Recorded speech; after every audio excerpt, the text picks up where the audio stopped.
Shalom, selamat pagi. Tuhan Yesus baik dan selalu baik untuk hidup kita. Karena itu tidak salah kalau kita terus mengasihi Dia, bukan karena kita, tetapi karena Dia yang sudah mengasihi kita. Kita masih terus belajar tentang makna dan arti daripada berbuah. Kita masih membaca dari Yohanes 15 ayat 8. Dalam hal inilah Bapa-Ku dipermuliakan, yaitu jikalau kamu berbuah banyak, dan dengan demikian kamu adalah murid-muridku. Kita sudah belajar makna dan arti bahwa berbuah itu bukan sekedar pelayanan. Walaupun orang yang berbuah itu pasti pelayanan, tapi orang yang pelayanan belum tentu berbuah. Jadi jangan sampai kita salah paham seperti yang terjadi dengan nabi-nabi palsu yang berpikir, orang-orang yang mengalami kepalsuan, dia berpikir bahwa pelayanan itu menyenangkan hidup Tuhan. Tetapi hubungan kita dengan Tuhan itu yang terpenting. Ketika kita berbuah artinya kita mengutamakan kepentingan Tuhan daripada kepentingan kita. Kita rela berkorban sehingga seperti Yesus ketika dia menghadapi salib, dia tidak lari. Karena dia tahu untuk apa dia ada di dunia. Jadi orang yang berbuah adalah orang yang hidup menurut apa yang Tuhan mau. Apakah saudara tahu apa tujuan hidup saudara? Untuk apa saudara hidup di dunia? Bukan tentang kita, tetapi tentang Allah yang menciptakan kita dan telah menjadikan kita. Karena itu Efesus 2 ayat 10 berkata, kita ini buatan Allah, diciptakan dalam Kristus Yesus untuk melakukan pekerjaan baik yang telah diciptakan Allah sebelumnya. Allah mau kita hidup di dalamnya. Jadi kita perlu hidup di dalam apa? Di dalam apa yang Tuhan sudah desain, di dalam kekekalan. Jadi jangan sampai kita berpikir hidup seperti pandangan banyak orang di dunia ini. Kalau saudara renungkan, orang mengupayakan apa saja, waktunya, tenaganya, hidupnya hanya untuk apa? Untuk sesuatu yang satu hari tidak bisa terbawa sampai pada kekekalan. Rumahnya, mobilnya, uangnya. Padahal dia habis-habisan di situ. Tenaganya, pikirannya, sampai sakit-sakitan.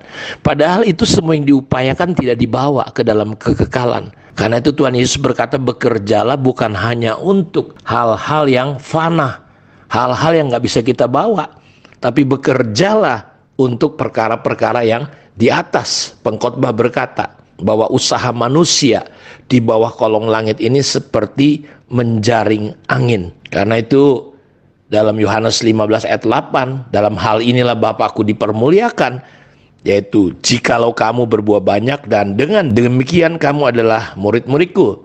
Dalam ayat yang kedua, setiap ranting padaku yang tidak berbuah dipotongnya, dan setiap ranting yang berbuah dibersihkannya supaya lebih banyak berbuah. Tinggallah di dalam aku dan aku di dalam kamu, sama seperti ranting tidak dapat berbuah dari dirinya sendiri kalau ia tidak tinggal pada pokok anggur. Demikianlah juga kamu tidak berbuah jikalau kamu tidak tinggal di dalam aku. Jadi Tuhan mau betul-betul hidup kita berbuah banyak. Dan pengertian berbuah, buah itu adalah hasil akhir daripada kehidupan sebuah pohon. Jadi Kristus adalah pokoknya, Bapa adalah pengusahanya, dan hasil akhirnya Yesus ingin kita sebagai ranting berbuah-buah. Kita menghasilkan yang Tuhan mau dalam kehidupan kita ketika kita percaya. Kita hidup tidak untuk diri kita, tapi hidup bagi Allah. Jadi seperti apa sih kehidupan berbuah yang sesungguhnya?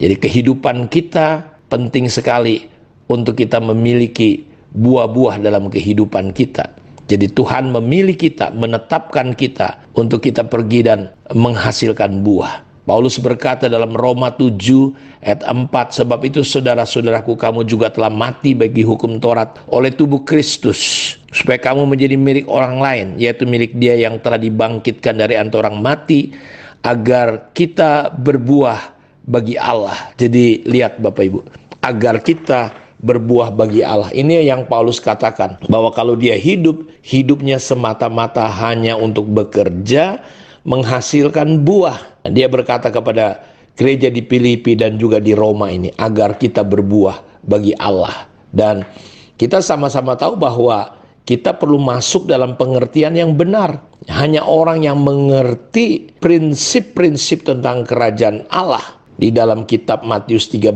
ayat 23. Orang yang mendengar firman Tuhan dan mengerti, dan dampak daripada mengerti dia berbuah.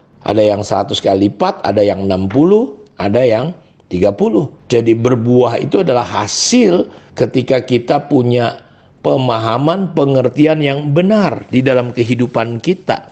Karena itu tidak bisa tidak, kita perlu bertumbuh untuk menyediakan waktu untuk kita belajar menyelidiki Alkitab seperti yang Amsal katakan pasal 4 ayat yang ke-20, 21, 22 dan 23. Janganlah perkataanku hai anakku menjauh. Arahkan, fokuskan hidup kita kepada perkataan Tuhan. Arahkan telinga kita. Jangan menjauh dari mata kita. Kita letakkan di depan mata kita. Sehingga itu yang akan membuat firman Tuhan bisa masuk dalam hidup kita. Jadi kita nggak akan pernah bisa berbuah kalau kita tidak mengerti. Untuk mengerti kita perlu sampai firman itu kita dapatkan. Jadi Tuhan ingin dalam kehidupan kita sebagai orang Kristen, kita bukan hanya percaya tetapi hidup kita berbuah-buah. Hidup kita berubah. Kita menjadi pohon yang sama, menghasilkan buah yang sama seperti pohonnya.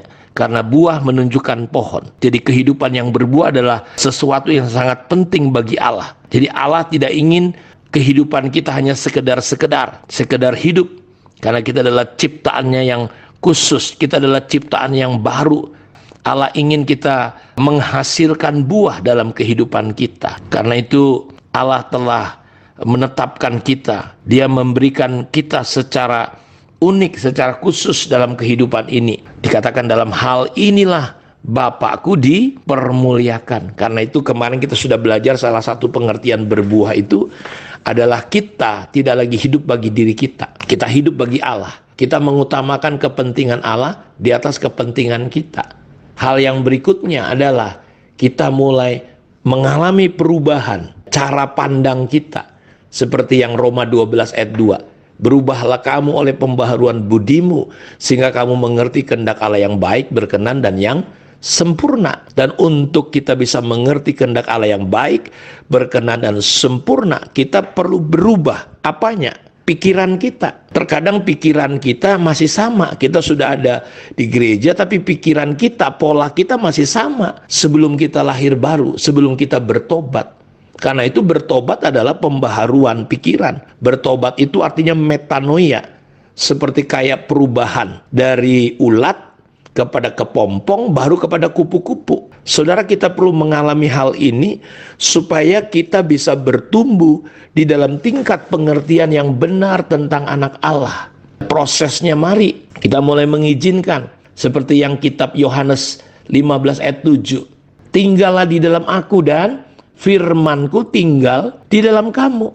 Ini pertanyaannya, seringkali firman Tuhan tuh nggak menguasai, nggak dapat tempat dalam kehidupan kita. Yesus adalah firman yang menjelma menjadi manusia. Firman itu perlu menjelma, ya, menjadi darah dan daging dalam kehidupan kita. Sehingga kita bisa berbuah lebat. Pohonnya betul-betul menghasilkan buah. Ranting-ranting itu berbuah seperti ya pokoknya. Nah ini yang saya ingin Bapak Ibu kita bertumbuh dalam pengertian hal ini, ya. Jadi kita betul-betul ngelihat apakah hidup kita semakin mirip dengan Tuhan, semakin sama dengan Tuhan, semakin berubah cara pandang kita, cara memperlakukan orang, keluarga kita, cara kita melihat orang-orang yang belum bertobat, keterbebanan kita kepada jiwa-jiwa.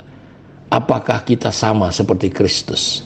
Dia rela menyerahkan nyawanya untuk manusia, untuk keselamatan manusia. Makanya Paulus ketika dinubuatkan di Efesus bahwa dia harus pergi ke Yerusalem, dia berkata, aku nggak tahu apa yang akan terjadi kecuali yang dinyatakan Roh Kudus. Aniaya, penderitaan, penjara sudah menantikan aku. Tapi dia nggak takut. Itu yang terjadi juga dengan Yesus ketika harus diperhadapkan dengan salib. Dia tidak menghindar, tapi dia hadapin. Karena dia tahu untuk apa dia hidup di dunia. Demikian juga dengan Paulus. Demikian juga harusnya dengan kita. Mari keluar dari kenyamanan kita. Keluar dari hidup agamawi, Kristen yang biasa-biasa.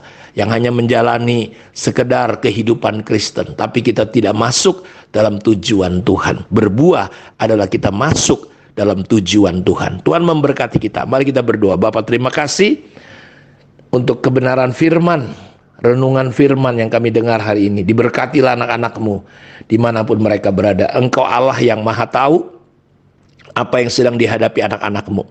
Mungkin mereka sedang lemah, sedang ada intimidasi, sedang ada banyak hal yang coba menekan mereka.